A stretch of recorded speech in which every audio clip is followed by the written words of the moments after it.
자, 열왕기상 어느새 이제 다음 주면 상이 끝이 납니다. 열왕기 하루 들어갑니다. 열왕기상 21장에 왔는데 아람과 전쟁에서 승리하고 난 다음에 아합이 어땠습니까?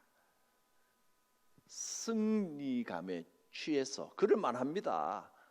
7,000명 데리고 수만 명 되는 아람 군사를 다 물리쳤으니 굉장히 이 마음이 막 들떠 있습니다. 그리고 폼을 좀 잡고 싶은 겁니다. 베나닷 내가 살려주겠다. 그래, 그는 내 형제다. 내가 아량을 베풀리라. 그리고 베나닷을 살려줬습니다. 인간적으로 보면 괜찮은 결정인 것 같습니다. 전쟁에 이기고 아량을 베풀어 적국의 왕을 살려주셨는데 문제는 윤리적으로 옳으냐 아니냐, 멋있느냐 아니냐가 문제가 아니고 하나님께 물어봤어야 됩니다. 하나님께서 무엇을 원하시는지를 물어보지 않았기 때문에 한 선지자가, 무명의 한 선지자가 뭐라고 예언을 했냐면 20장 40절에 이스라엘 왕이 그에게 이르되 내가 스스로 결정하였으니 그대로 당하여야 하리라. 선지자가 자기가 어떤 상황극을 통해서 아합이 한 일을 깨닫게 해주려고 하니까 왕이 말하기를 자기가 결정해서 했으니 그대로 당하여야 하리라. 이것이 굉장히 중요한 문구라고 지난주에 말씀을 드렸습니다. 사람은 자꾸 자기가 뭔가 똑똑하고 지혜로운 줄 알고 자기 뜻에 의하여 인간적인 판단으로 결정을 하기 때문에 자기가 결정했으니 그대로 당하여야 하리라. 이 말이 중요한 겁니다. 그리고 이 왕이 아합 왕이 굉장히 근심에 빠졌습니다. 20장 마지막 43절 이스라엘 왕이 아합입니다. 근심하고 답답하여 그의 왕궁으로 돌아가려고 사마리아로 돌아왔습니다. 여기까지가 이제 지난주에 살펴본 말씀입니다. 여러분 아합 입장이 돼 보니까 어떻습니까? 나라를 다스리는 게 쉽겠습니까? 어렵겠습니까? 저는 아합도 상당히 스트레스가 많았겠구나 이 생각을 했습니다. 처음에는 나라가 군사력이 약해서 이웃나라 아람이 쳐들어오니까 뭐 어떻게 하나 벌벌 떨면서 전부 다 내주겠다 그랬었잖아요. 그런 입장에 있는 왕이 얼마나 스트레스 받겠습니까? 그러다가 신하들이 이건 안 됩니다. 우리 싸웁시다. 그랬을 때 싸우려고 결심을 했을 때도 얼마나 불안했을까요? 군사력이 비교가 안 됩니다. 전 큰 나라를 이길 수 있을까? 그러나 어떻게든 싸우자. 그런 결정을 하는데도 스트레스가 굉장히 많았을 겁니다. 전쟁을 했는데 놀랍게도 이겼습니다. 이겨서 자기 기분 좋아서 아량을 베풀고 이웃나라 왕 살려주고 대신 조공을 많이 바쳐라. 그래서 외교도 잘했다고 생각했는데 선지자는 당신이 그래서 잘못됐다 막 자꾸 지적하니까 스트레스를 얼마나 받겠습니까? 나는 잘했다고 생각했는데 선지자는 자꾸 야단치니까 막 그래서 근심하고 답답해서 도대체 뭐가 막 머리가 복잡하고 스트레스 받고 이래서 사마리아에 자기 이제 이스라엘의 수도 사마리아 궁녀로 다시 돌아왔습니다. 돌아오고 난 다음에 여기서 좀 깨달았으면 좋은데 여러분 스트레스 받을 때 어떻게 푸십니까? 이런 스트레스 여러분 세상 살아가면서 스트레스 많죠? 목회자도 스트레스 적지 않습니다. 어떻게 푸십니까? 자꾸 물어요. 여러분 어떻게 풉니까? 어떻게 풀지는 당연합니다. 뭐 정해져 있습니다. 그건 뭘 고민을 하십니까? 하나님 앞에서 풀 수 있어요. 얼마든지 풉니다. 기도로 풀어야지 신앙이니. 스트레스 받으니까 어디 놀러 가서 시원하게 확 푸십시오. 여러분 신앙인은 놀러 갔다 온다고 스트레스 풀리는 게 아닙니다. 하나님 앞에서 풀어야지. 놀러 갔다 와봐야 그게 그겁니다. 나답은 이제 이 스트레스를 풀 방법이 없는 거예요. 어디서 뭔가 별장 하나 지어놓고 가서 그냥 푹 쉬고 싶은 겁니다. 그런데 포도원 하나가 눈에 싹 들어왔습니다. 21장 1절에 그 후에 어떤 일 후에입니까? 나답이 스트레스를 받아서 지금 궁전으로 돌아온 후에 이 말입니다. 이 일이 있습니다. 오늘 첫 번째 주제는 스트레스입니다. 누구나 아합과 같은 스트레스가 있습니다. 답답하고 뭘 어떻게 해야 될지 모르겠고 하는 일마다 자기는 잘한다고 했는데 욕먹을 일이 돼 있고 막 이러니까 막 가슴이 답답합니다. 그 후에 이 일이 있었습니다. 이스라엘이란 말하고는 다른 지역 이름입니다. 이스라엘 사람 나봇이라고 하는 사람이 있습니다. 나봇에게 포도원이 있습니다. 그래서 이 포도원이 아합의 궁전에서 가까이 있습니다. 야, 저 포도원 좋다. 저기서 좀 푹 쉬면 좋겠다. 그래서 나봇에게 그거 땅 나한테 좀 팔아라. 그랬더니 나봇이 못 팔겠다는 겁니다. 내가 임금인데 임금이 땅 좀 사겠다는데 그걸 안 파는 거예요. 그것도 또 스트레스입니다. 자기는 스트레스를 좀 풀 방법을 스트레스를 풀려고 했는데 어떻게? 쉼을 통해서 좋은 땅에서 쉼을 통해서 스트레스를 좀 풀려고 했는데 이거 안 팔겠다 그러니까 이거 해결하는데 스트레스가 더 쌓이는 겁니다. 지금 아합이 쉴 자리 좀 찾는다는데 그것도 지금 안 되는 겁니다. 스트레스가 너무 많이 받으니까 아주 막 끙끙 앓아 누웠습니다. 식음을 전폐하고 들어 누워 버렸습니다. 이거 보니까 여러분 아합이 우리가 생각했던 것보다 성격이 조금 내성적인 것 같아요. 왕인데 확 저질러 버리지 않고 앞에서 아람과의 전쟁할 때도 막 고민하는 모습이나 뭔가를 결정할 때 다른 사람들에게 좋은 평가를 받으려고 애를 쓰는 모습을 좀 볼 수 있습니다. 나봇 이 포도원도 자기가 왕이지만 고민을 하고 들어 누운 겁니다. 자료 한번 보겠습니다. 여기까지. 1번 아람과의 전쟁 후에 아합이 나봇의 포도원 탈취 사건을 일으킵니다. 첫 번째, 아합이 나봇의 포도원을 탐냅니다. 좀 자기 별장을 짓고 여기서 좀 쉬는 자리를 너무 마음에 들었던가 봐요. 이게 안 되니까 이스라엘 사람 나봇이 왕에게 땅 팔기를 거절하자 아합은 상심하여 자리에 들어 누워서 식음을 전폐했습니다. 상당히 내성적인 아합의 모습입니다. 그럴 때 이세벨이 또 찾아옵니다. 이세벨은 사실 아합이 기회가 좀 있었거든요. 엘리야와의 갈멜살 대견 후에 자기가 좀 깨닫고 하나님께서 살아계시구나 하고 좀 좋은 방향으로 돌아올 수 있었는데 그때 이세벨이 와가지고 막 화를 내면서 우리 선지자를 다 죽여 엘리야 잡아들이시오. 이 여자가 너무 노발대발하니까 아합이 또 그 앞에서 공차가 기질도 좀 있습니다. 꼼짝 못했던 거 기억하시죠? 이번에 또 이세벨이 딱 찾아옵니다. 이세벨이 2번 상심한 아합에게 문제 해결을 장담합니다. 내가 이 문제 해결해 주겠습니다. 왕이 뭘 그거 가지고 들어 누워 있습니까? 이세벨 이 여자 참 당찹니다. 이세벨이 뭐라고 말했냐면 7절에 이렇게 말합니다. 왕이 지금 이스라엘 나라를 다스리시나이까? 이게 무슨 말인가 싶은데 이런 말입니다. 왕이 지금 이스라엘의 왕이신데 지금 왕이 지금까지 당신이 다스리는 거 아닙니까? 왜 왕답지 못하게 과감하게 뭔가를 딱 처리하면 되지 그거 가지고 끙끙대고 계십니까? 제가 해결해 드리겠습니다. 이세벨이 이렇게 나오는 겁니다.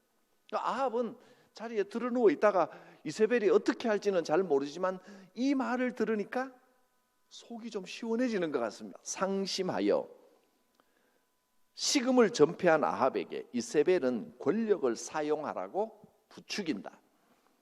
자신감 넘치는 이세벨의 말이 아합에게는 구원의 빛같이 여겨졌을 것이다.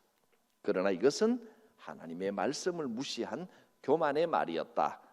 이스라엘의 기업은 땅은 매매하거나 원래 빼앗을 수 없도록 되어 있습니다. 대대로 그 가문의 것이고 너무 어려워서 어쩔 수 없이 팔았을 때는 희년이 되면 다시 돌려줘야 되는 겁니다. 이세벨과 아합을 보면 역사는 돌고 도는 것 같은데 오늘날 대한민국의 모습이 여기서 좀 보이기도 하고 좀 그렇습니다. 이세벨이 아합에게 이스라엘 왕답게 처신하시오 라고 하면서 일어나 식사하시고 기분 푸십시오 라고 권하고 자신이 나봇의 포도원을 내가 왕에게 바치겠습니다, 걱정하지 마세요 하고 장담을 합니다. 이세벨이란 이 여인이 참 무서운 여인입니다. 나봇을 죽이기 위해서 음모를 꾸밉니다. 어떻게 음모를 꾸밉니까? 이세벨이 아합의 이름으로 편지를 쓰고 임금의 인을 찍어서 나봇에 사는 그 성에 사는 장로들과 귀족들에게 편지를 보냅니다. 뭐라고 보냅니까? 편지 내용은 금식을 선포하고 나봇을 높은 자리에 올리십시오 이렇게 말합니다. 그리고 높은 자리가 그러니까 나봇을 정치계로 끌어들이는 겁니다. 정치에 발들이면 여러분 위험해집니다. 특히 요즘 종교인들이 정치에 직접 개입하려고 하면 그 죽을 자리로 가는 겁니다. 그거 반드시 타락하고 반드시 위험해지고 그렇습니다. 이 신앙은, 종교는 이 정치와 문화와 사회를 위해서 뒤에서 기도하고 옳은 방향을 가르쳐 주는 것이지, 저는 기독교가 이 정치가 신앙적으로 가야 된다고 해서 기독교 이름으로 무슨 당을 만들고 기독당이니 무슨 당이니 뭐 이렇게 만들어서 나서는 거, 저는 그거 타락이라고 생각합니다. 여러분, 성경은 직접적으로 당을 만들어 정치에 참여하라고 말하지 않습니다. 그러면 반드시 문제가 생깁니다. 기독교가 정치 전면에 나선다고 하니까 그래서 당을 만들어서 무슨 차별금지법에 대해서도 뭐 하고 또 무슨 신앙적인 뭐도 만들고 이슬람 문제도 해결하고, 그게 기독교인들이 당을 만들어서 직접 활동하면 해결이 된다고요? 천만의 말씀입니다. 그 착각입니다. 그렇게 나서는 순간 세상 사람들과 똑같아집니다. 그러니까 원오브 댐이 되는 겁니다. 그들 가운데 하나가 돼버린 겁니다. 신앙은 그들 가운데 하나가 돼서 그들하고 싸우고 대립하는 게 아니고 하나님의 이름으로 방향성을 제시해 주는 게 신앙의 일이라고 저는 그렇게 확신하고 믿고 있습니다. 옛날에 한참 이제 여러분 기억나십니까? 그 전에는 그런 일이 잘 없었는데 우리 정광훈 씨가 처음 나오면서 기독당 운동을 하고 처음에는 사람들이 잘 정체를 모르고 좋게 봤습니다. 저는 그때부터 이거 문제 있다, 저렇게 나가면 저거 반드시 타락한다 라고 했는데 아니나 다를까 사탄보다 더한 짓을 하고 있지 않습니까? 정치 일선에 나서서 막 누구를 미니 어쩌니, 저는 그건 아니라고 봅니다. 그리고 많은 분들이 그냥 그 어느 당이고 이걸 떠나서 이분이 장로님이라더라, 이분이 집사님이라더라, 그걸로 무조건 지지하고 밀고, 저는 그건 또 아니라고 봅니다. 말씀으로 기도하면서 하나님께서 정말 원하시는 것이 무엇인가, 여기에 대해서 조금씩 차이가 있을 수는 있지만 여러분, 장로님이라고 해서 정치하는데 반드시 신앙적으로 하는 거 아니더라고요. 목사라는 이름 달고 있다고 해서 어디 교단에서 안수받았다고 해서 그분이 반드시 신앙적으로 바른 판단을 하는 게 아니더라고요. 오히려 교만하여 더 악할 수 있습니다.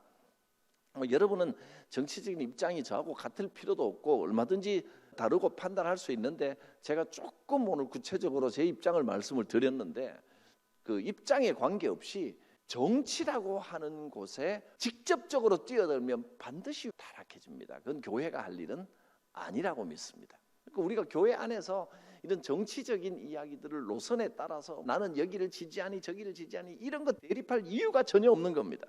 이 나봇을 정치로 끌어들입니다. 그 다음에 모함을 합니다. 비류 두 사람, 불안당 같은 사람들을 두 사람으로 하여금 나봇이 왕을 저주했다 이렇게 거짓 증거를 하게 해서 돌로 쳐 죽여버립니다.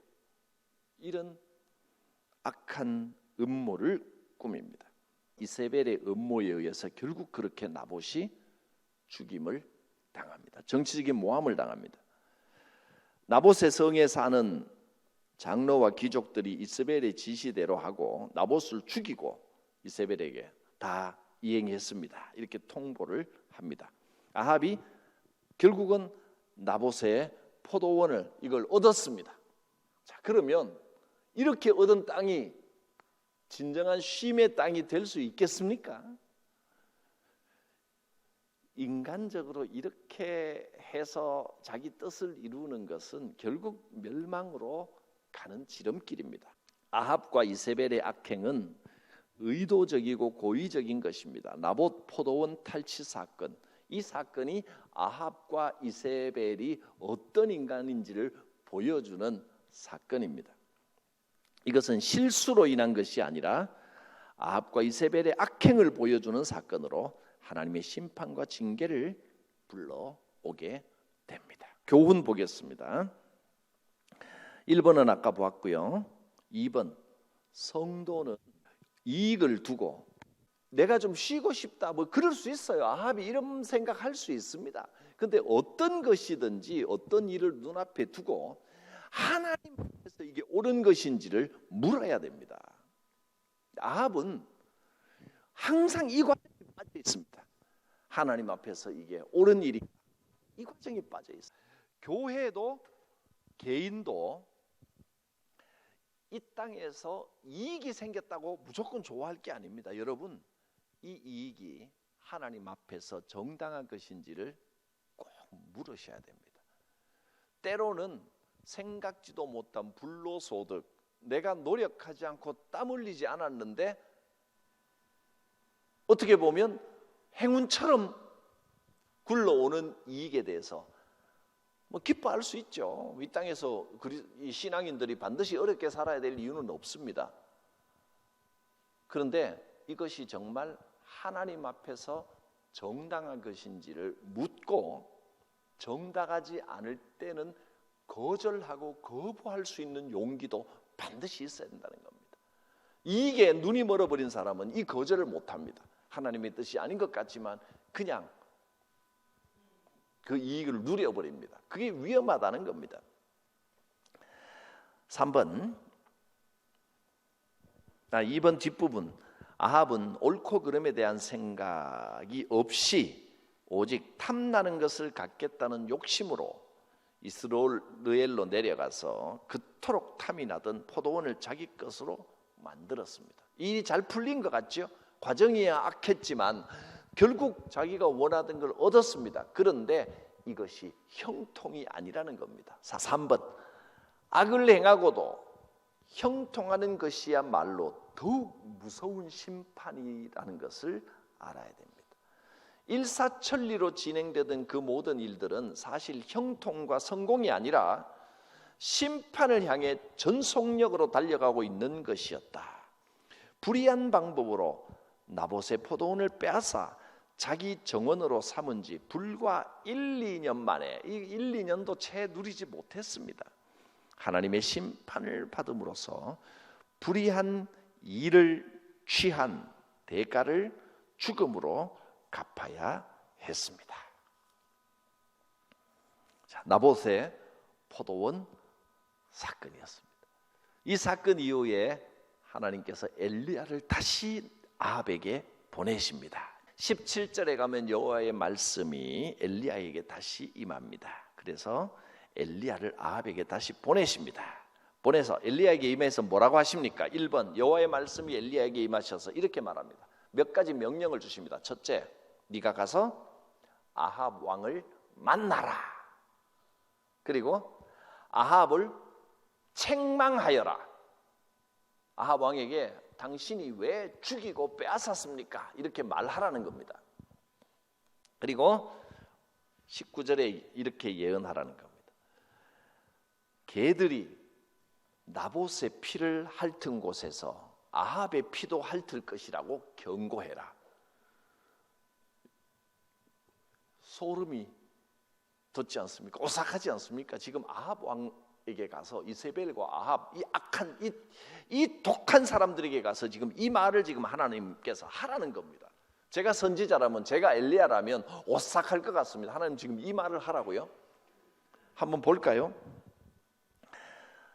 21장 17절부터 19절까지 읽겠습니다. 여호와의 말씀이 디셉 사람 엘리야에게 임하여 이르시되 너는 일어나 내려가서 사마리아에 있는 이스라엘의 아합 왕을 만나라. 그가 나봇의 포도원을 차지하려고 그리 내려갔나니 너는 그에게 말하라. 가서 이렇게 말하는 겁니다. 여호와의 말씀이 네가 죽이고 또 빼앗았느냐고 하셨다 하고, 또 그에게 이르기를 여호와의 말씀이 개들이 나봇의 피를 핥은 곳에서 개들이 내 피 곧 내 몸의 피도 핥으리라 하였다 하라. 아이고, 끔찍한 이야기를 지금 막 대놓고 하라는 겁니다.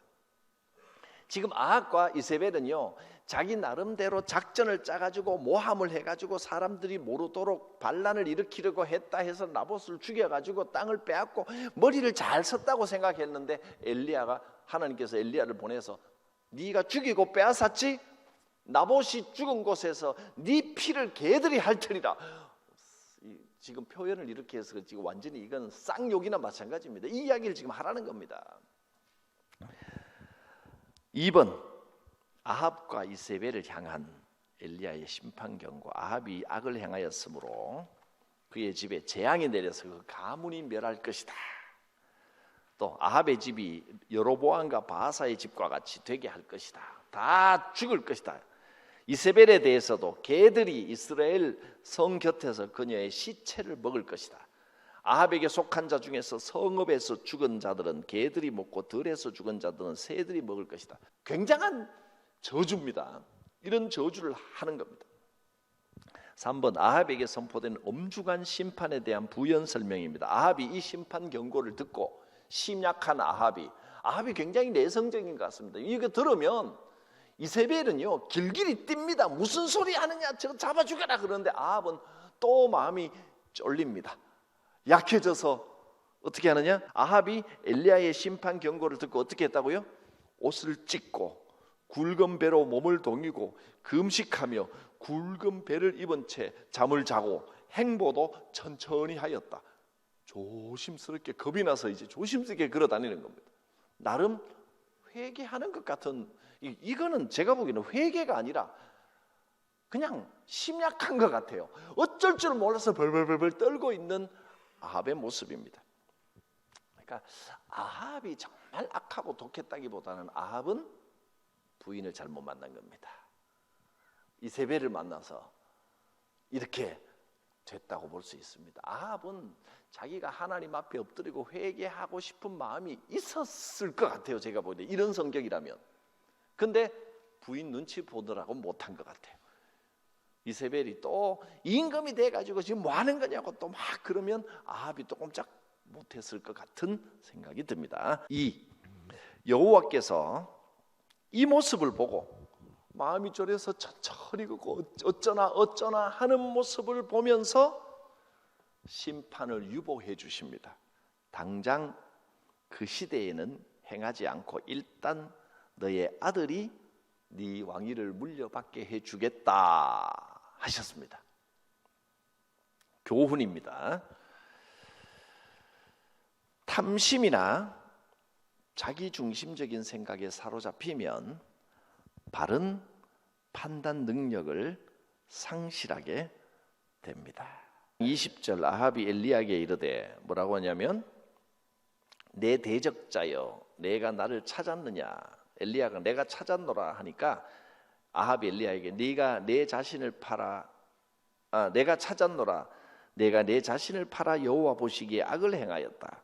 아합이요 뭐가 옳고 그런지 지금 판단을 못한다는 이야기를 한 겁니다. 엘리야 보고 네가 나를 찾았느냐. 또 18장 17절 갈멜산 대결하기 전에 아합 엘리야를 만났을 때 아합이 뭐라고 했죠? 이스라엘을 괴롭게 하는 자여 너냐 이렇게 물었습니다. 누가 지금 이스라엘을 괴롭게 하는지를 아합이 정신을 못 차리고 깨닫지를 못하고 있는 겁니다. 사람이 자기중심적으로 판단하면 선악을 분별을 못합니다. 엘리야 때문에 이 나라가 이렇게 괴롭다고 지금 아합은 착각하고 있는 겁니다. 2번, 아합과 이세벨 앞에 나아가 그들의 죄를 적나라하게 지적하는 일은 목숨을 내걸어야 할 만큼 어렵고 위험한 일이었다. 그러나 엘리야는 자신에게 주어진 여호와의 말씀에 순종하여 아합 일가의 멸망을 선포하는 임무를 수행하였다.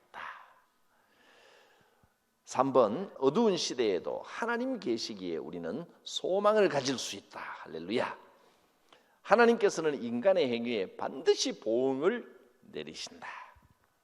하나님을 경외하는 것이 개인이나 나라가 견고히 서는 비결이다. 하나님의 뜻을 떠난 인간의 꿈은 모두 헛된 물거품일 뿐이다. 인간은 결코 자기 죄를 남에게 전가할 수 없다. 자기 아내 이세벨의 충동에 말려들었다고 표현합니다. 성경은 말려든 아합처럼 주께서 보시기에 이렇게 악한 일을 하여 자기 목숨을 팔아버린 사람은 일찍이 없었다. 아합이 이세벨의 충동에 말려들었다고 성경이 이렇게 표현하는데, 그랬더라도 이 책임을 면할 수는 없습니다. 7번, 교회가 세상을 닮아가는 것이야말로 가장 경계해야 할 일이다. 26절을 보면 아모리라는 이야기가 나옵니다. 그가 여호와께서 이스라엘 자손 앞에서 쫓아내신 아모리 사람의 모든 행함같이 우상에게 복종하여 심히 가증하게 행하였더라.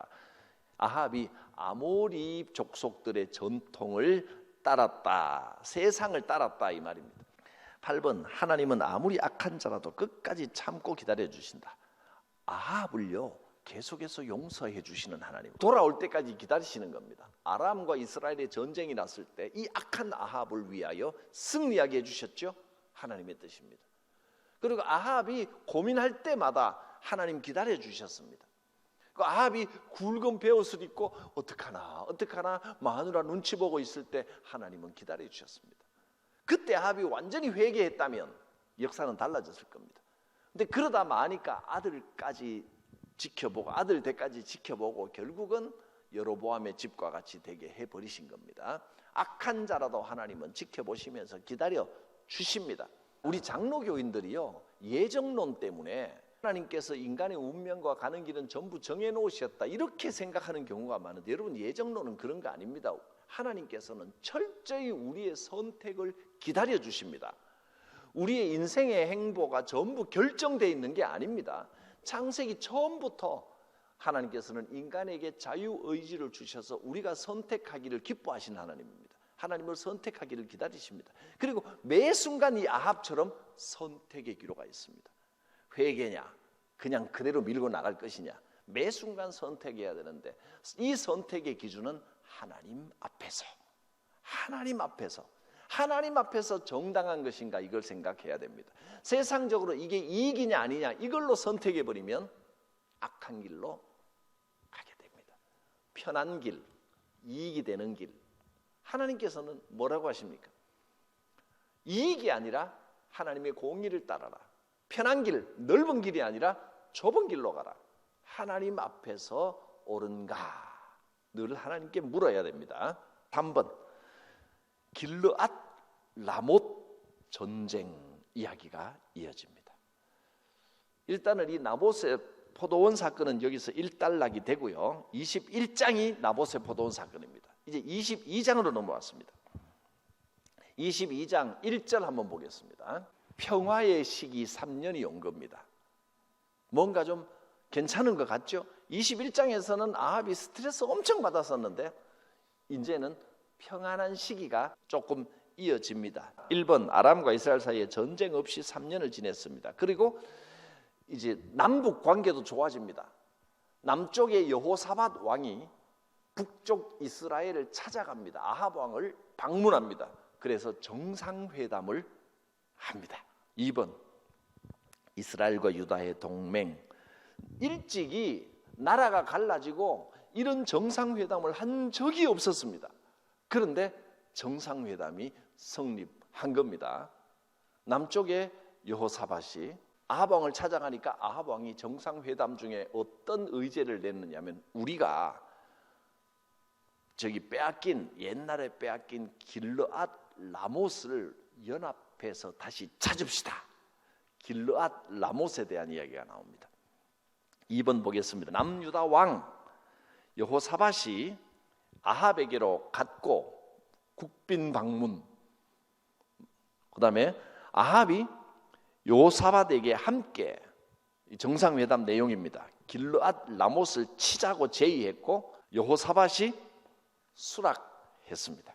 3번, 그랬더니 여호사밧이 뭐라고 합니까? 하나님께 물어야 된다. 이 여호사밧이 선한 왕입니다. 이스라엘 역사 중에 굉장히 선한 왕, 잘한 왕 중에 하나인데, 여호사밧 보십시오. 아합하고 뭐가 차이가 나는지. 뭘 하나 해도 하나님께 물어야 된다. 선지자에게 묻자. 꼭 여호사밧은 선지자에게 묻습니다. 물어보자. 그랬더니 아합이 선지자 400명을 모아서 길르앗 라봇 수복 전쟁이 어떻게 되겠느냐, 우리가 이 전쟁을 하면 어떻게 되겠느냐 했더니 400명의 선지자들이 왕이여 반드시 승리합니다 이렇게 외친 겁니다. 여러분, 여기에 어떤 문제가 있을까요? 이거 한번 생각해 보십시오. 지금 이겁니다. 여호사밧이 아합을 방문했고 아합이 길르앗 라봇을 칩시다, 연합하면 이길 수 있습니다 그랬더니 여호사밧은 우리가 연합했다고 이기는 게 아니라 우리가 먼저 하나님께 물어봅시다. 여호사밧 참 괜찮은 왕이죠. 그랬더니 아합이 그래요? 이 나라에 있는 선지자들 다 모아라. 400명을 모아가지고 어떻게 되겠느냐? 400명이 왕이요 이길 수 있습니다. 모든 선지자들이 왕이요 치십시오 승리합니다 했단 말이에요. 뭐가 문제일까요? 여호사밧하고 아합을 한번 비교해 보십시오. 아합은 겉멋이 너무 들어 있습니다. 그야말로 예언을 통하여 하나님께 묻는 일도 정치적으로 하려고 하는 겁니다. 400명을 모을 이유가 뭐 있겠습니까? 신실한 선지자에게 자기가 겸손하게 찾아가서 하나님께 물어주시오. 그렇게 하지 않고 자기가 대장이 돼서 400명을 모아라, 불러 모아놓고 어떻게 되겠느냐 하니까 선지자들이 오 왕이여, 그 뭐 온갖 떨거지들이 다 온 400명들이 선지자고 이름을 하지만 이 사람들이 그렇게 물으니까 그냥 우 왕이여 화이팅만 외치는 겁니다. 임금님 화이팅 그런 겁니다. 지금 400명이 분위기 알겠습니까? 이렇게 가면 안 된다는 겁니다. 하나님 앞에 신실해야지. 이 400명의 예언은 결국 엉터리 가짜 예언인 겁니다.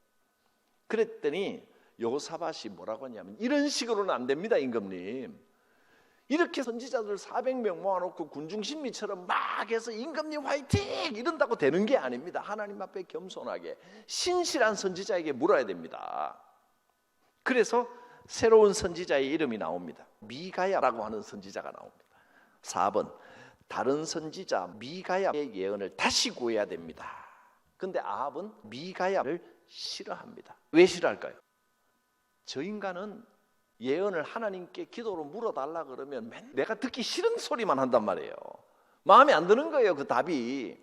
그래서 아합은, 그 친구는 부정적인 이야기만 하니까 빼버리고 다른 선지자들을 모아서 와 하는 환호성을 받기를 원했던 겁니다. 자기가 답을 정해놓은 겁니다, 아합은. 그리고 5번 시드기야. 이 시드기야는 그나아나의 아들이라고 되어 있는데 400명 선지자 중에 대표적인 인물입니다. 지도급에 있는 인물. 이 인물이 철로 뿔을 만들어 왕은 승리하실 것입니다 이 이벤트에 능하죠. 가짜 선지자들의 특징이 이벤트에 능한 겁니다. 와, 왕 기분 좋게 해주려고 막 쇠로 승리의 뿔을 만들어서 왕은 반드시 승리합니다 하고 막 이런 모양을 보였습니다. 그나아나의 아들 시드기야는 자기를 위하여 철로 뿔들을 만들어가지고, 뿔 하나가 아니네 여러 개 만들었네요. 그래서 보여주면서 여호와의 말씀이 왕이 이것들로 아람 사람을 찔러 진멸하리라, 기분 좋게 만들어주려고. 4번 미가야가 아합의 죽음을 예언합니다. 그러자 아합이 미가야를 핍박합니다. 1번 미가야를 부르러 간 사자의 당부, 아합의 명령을 받고 미가야를 만나러 간 여호사밧이 미가야에게 물어봅시다라고 하니까 아합이 할 수 없이 사신을 보냅니다. 이 사신이 가가지고 미가야 보고 뭐라 그러냐면, 미리 선지자님 제발 왕이 싫어하는 그런 소리 하지 말고 400명이 다 이긴다는데 좋은 소리 좀 해주십시오. 이긴다고 좀 좋은 소리 좀 해주십시오. 미리 이렇게 지금 작업을 하는 겁니다. 미가야를 부르러 간 사자가 그에게 다른 선지자들이 모두 이구동성으로 길한 예언을 했는데 미가야도 그리하라고 당부를 합니다. 그러나 미가야는 뭐라고 합니까? 여호와께서 말씀하시는 것만 내가 말하겠다. 이 진짜 선지자지요. 15절 16절을 보면요, 성경 읽다가 이 부분 이게 뭐지 이상할 수 있기 때문에 한번 확인하고 넘어갑니다. 22장 15절. 왕에게 이르렀습니다. 미가야가. 그리고 왕이 그에게 말하기를 미가야야, 우리가 길르앗 라못으로 싸우러 가랴 또는 말랴. 그랬더니 미가야가 왕께 이르기를 올라가서 승리를 얻으소서, 여호와께서 그 성읍을 왕의 손에 넘기시리이다. 뭐 다른 사람들 예언하고 똑같이 하네요. 미가야는 지금 하나님께서 말씀하신 것만 하겠습니다 그랬는데 막상 왕을 만났더니 왕이여 승리하실 것입니다 이렇게 말을 하는 겁니다. 이상합니다. 이게 무슨 말일까? 그 다음에 16절 왕이 그에게 말하기를 이렇게 말합니다. 이 말을 16절을 보면 이게 무슨 분위기인지 알 수 있습니다. 내가 몇 번이나 내게 맹세하게 하여야 내가 여호와의 이름으로 진실한 것으로만 내게 말하겠느냐. 이해가 가십니까? 미가야가 지금 왕을 떠보면서 조롱하고 있는 겁니다. 왕이 미가야를 만났더니 예언해라 그랬더니 왕이요 이긴다며요.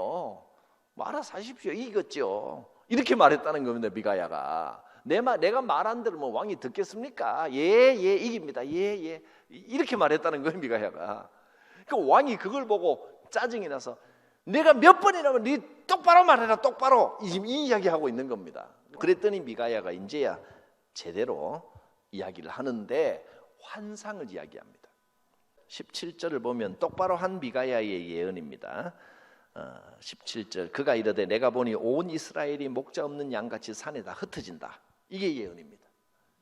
근데 여호와의 말씀이 이 무리에게 주인이 없어지니 각각 평안히 자기 집으로 돌아갈 것이다. 병사들은 목자 없는 양같이 뿔뿔이 흩어지는데 오히려 그건 병사들에게 더 잘된 일입니다. 이렇게 말을 하는 겁니다. 단번 미가야가 어떤 환상을 보냐면 이런 환상입니다. 여호와의 보좌와 아합을 징계하기 위하여 천상회의. 그냥 환상이고 비유입니다. 욥기 1장에 나오는 비유처럼 하나님이 이렇게 회의를 주재하는 이런 모습으로 비유를 보여줍니다. 누가 아합을 꿰어 길르앗 라봇에 올라가서 죽게 할꼬. 그랬더니 모든 선지자들의 입에 거짓말하는 영을 넣으셨다. 뭐 이런 내용인데 이런 비유들이 좀 나왔습니다. 이걸 보면서 실제로 하늘에서는 하나님께서 천사들을 모아서 회의를 하는구나 이렇게 생각하시면 안 됩니다. 이거 그냥 비유입니다. 4번 거짓 선지자 시드기야가 미가야를 모욕합니다. 시드기야가 미가야의 뺨을 때리면서 호통을 칩니다. 그랬더니 미가야가 이렇게 말합니다. 네가 골방에 들어가 숨는 그날에 보리라. 네가 꼼짝 못하고 숨는 그날이 곧 올 것이다. 이렇게 말을 합니다. 5번 아합이 미가야를 감옥에 가두고 자신이 승리하여 돌아올 때까지 고생의 떡과 물만 먹이라고 명령을 했습니다. 미가야는 왕은 평안히 돌아올 수 없을 것입니다. 이렇게 예언을 했습니다.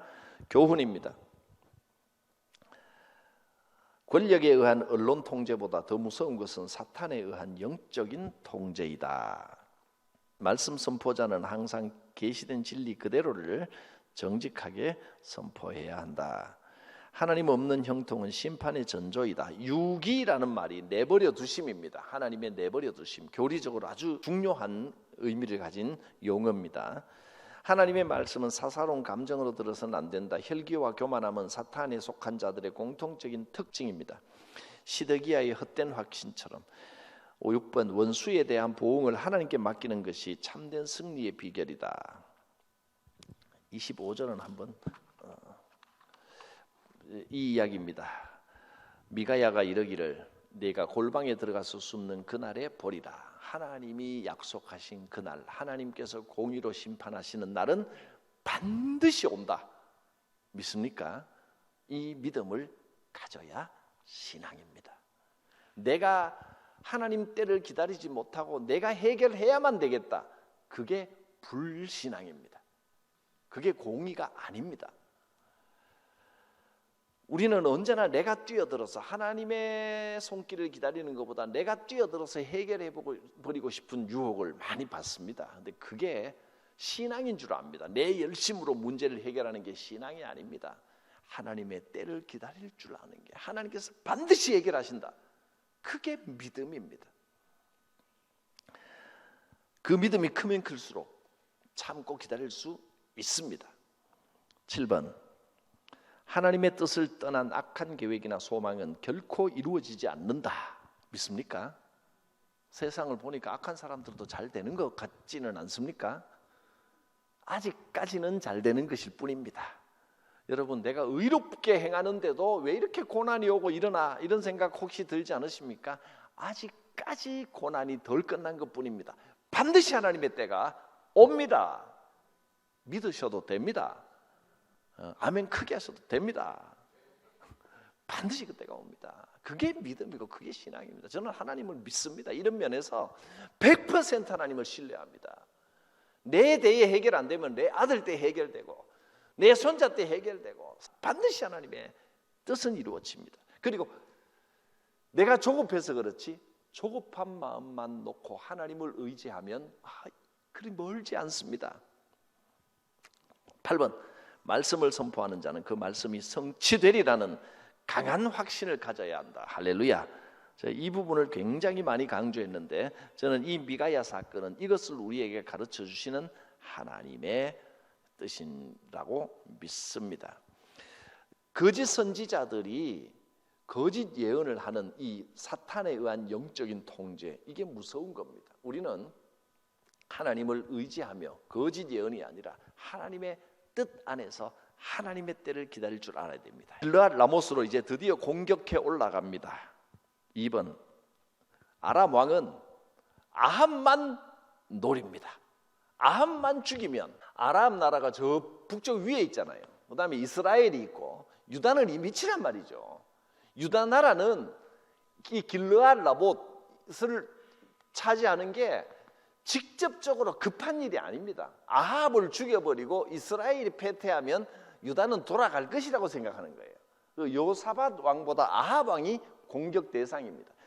그래서 군사들에게 아합을 죽이는 자에게는 포상금을 내리겠다, 현상을 거는 겁니다. 아합이 이 정보를 입수했겠죠. 그래서 아람 왕이 복수도 있을 겁니다. 전에 공격했던 데 대한, 전에 전쟁에 대한 패배에 대한 복수. 그래서 아합만 죽이려고 한다는 것을 알고 여호사밧에게 옷 바꿔 입읍시다. 여호사밧이 아합 왕의 옷을 입고 혼란을 주는 겁니다. 자기는 병사복을 입고 군사들 사이에 숨어 들어가면 안전할 줄 알았습니다. 인간의 이런 꾀가 자기 뜻대로 안 됩니다. 어떻게 되는지 보겠습니다. 아합이 여호사밧에게 왕복을 입고 있으라 하고, 그러니까 이 연합군의 컨트롤 타워는 지금 여호사밧이 아니고 아합인 겁니다. 아합이 여호사밧에게 왕복을 입으라고 하고 자기는 군사들 사이에 변장을 합니다. 아람 왕이 그 병거의 장관 32인에게 아무하고도 싸우지 말고 아합만 노려라 명령을 했습니다. 병거의 장관들이 왕복을 입은 여호사밧을 아합으로 오인하고 막 추격을 하는데 여호사밧이 소리를 지릅니다. 이게 이제 뭐 어떤 소리인지 비명 소리는 아니고 뭐 호통을 치는 명령하는 소리를 딱 보니까 이 아합이 아니다. 그리고 추격하기를 중지합니다. 그런데 이렇게 아합의 작전이 잘 돌아가는 것 같았는데 3번, 우연 같은 죽음.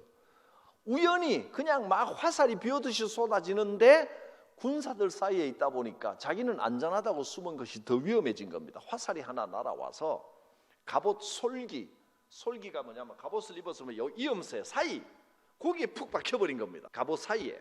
보통 갑옷이 멀리서 날아오는 화살은 막아주는데 그 솔기 사이에 이음새에 푹 박혀버린 겁니다.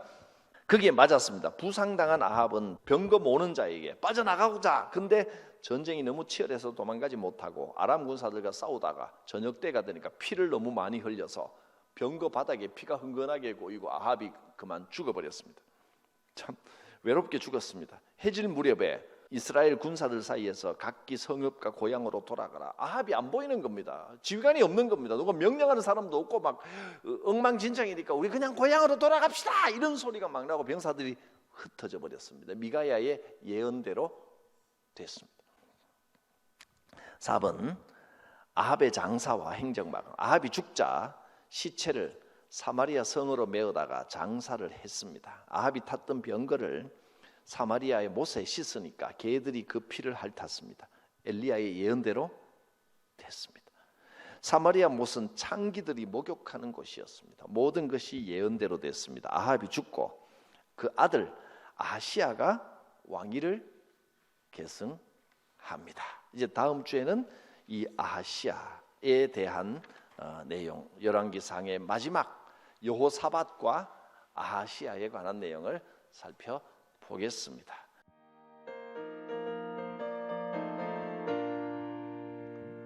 주님 약속하신 말씀 위에서 영원토록 주를 찬송하리라. 소리 높여 주께 영광 돌리며 약속 믿고 굳게 서리라. 굳게 서리. 영원하신 말씀 위에 굳게 서리. 굳게 서리. 그 말씀 위에 굳게 서리라. 주님 약속하신 말씀 위에서 세상 염려 내게 음습할 때에 용감하게 힘써 싸워 이기며 약속 믿고 굳게 서리라. 굳게 서리. 영원하신 말씀 위에 굳게 서리. 굳게 서리. 그 말씀 위에 굳게 서리라.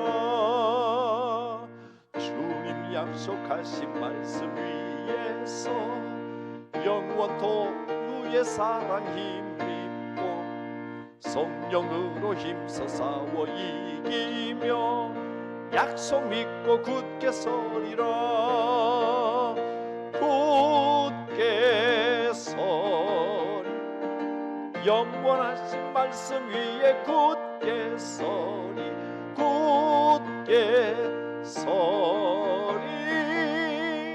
그 말씀 위에 굳게 서리라. 주님 약속하신 말씀 위에서 성령 인도하는 대로 행하며 주님 품에 항상 안식 얻으며 약속 믿고 굳게 서리라. 굳게 서리. 굳게 서리. 굳게 서리. 그 말씀 위에 굳게 서리라. 거룩하신 하나님, 아합의 때와 같이 악한 이 시대에 하나님의 말씀 붙잡고 하나님 앞에서 선과 악을 올바로 판별하는 영적인 지혜를 가지고 살아가게 하옵소서. 고난이 눈앞에 있다 할지라도 하나님은 살아계셔서 반드시 공의로 심판하시는 줄 믿고 주여 인내하는 믿음으로 승리하게 하옵소서. 구주 예수 그리스도의 구원의 은혜와 하나님의 크고 놀라우신 사랑과 성령님의 임재하심이 성도들 머리 위에, 가정 위에, 생업 위에, 주의 교회 위에, 이 나라 위에 함께 하옵시기를 축원하옵나이다. 아멘.